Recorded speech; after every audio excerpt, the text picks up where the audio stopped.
Today we're talking about interview techniques and maybe a little bit of interview etiquette. Stick around, I'll let you know all about it.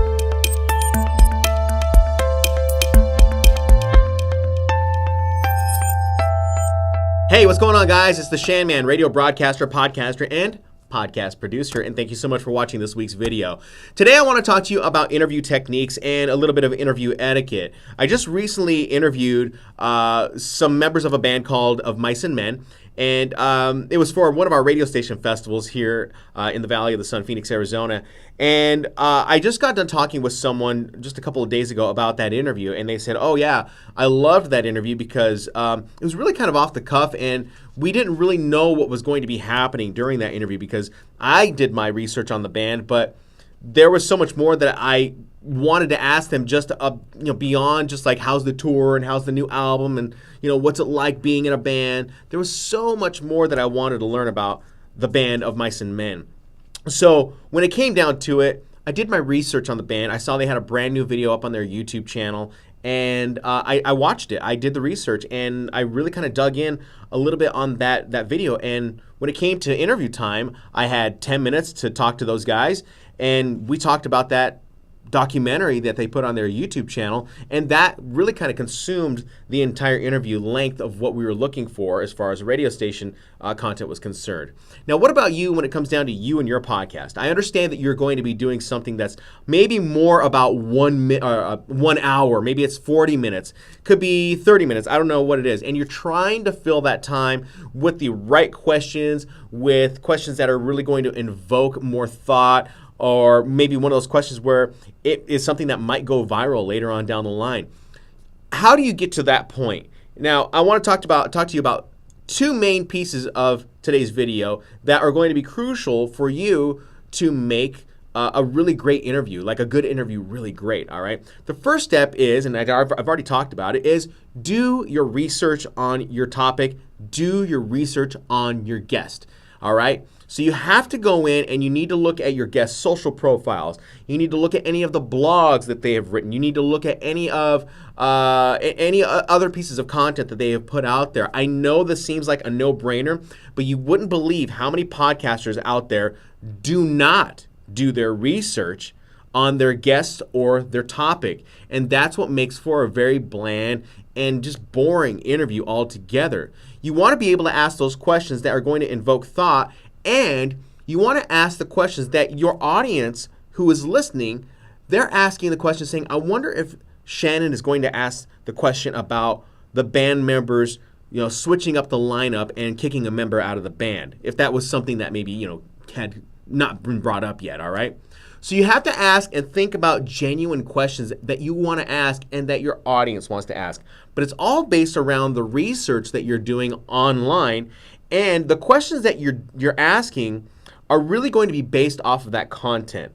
If you see a question opening, or you say, oh, I want to really know more about that bass guitar, or I really want to know more about sleep therapy and what it takes to get a full 8 hours of sleep and what is it that they're eating, like go into their eating habits. You want to dive deep, and I guarantee you, your guest will elaborate for days, and that will fill a lot of time. But don't think about this as filling time. Think about this as getting great content for your podcast. Number two, this is all about etiquette, and the etiquette, and I guess the respect that you're giving your guests when you are scheduling them out for your podcast and when you're recording the podcast. Say you're requesting to have your guests come on your podcast. I know this is a common practice with podcasters, and you'll see it all over YouTube, and you'll see it all over blogs, and saying, you know what, write a set of like 5 questions out, 10 questions out, send them to your guests, and then have them answer those, write them down. And it's all because it's the blog world, and you want your guests to write out all the answers, so all you have to do is copy and paste it and put it in your blog.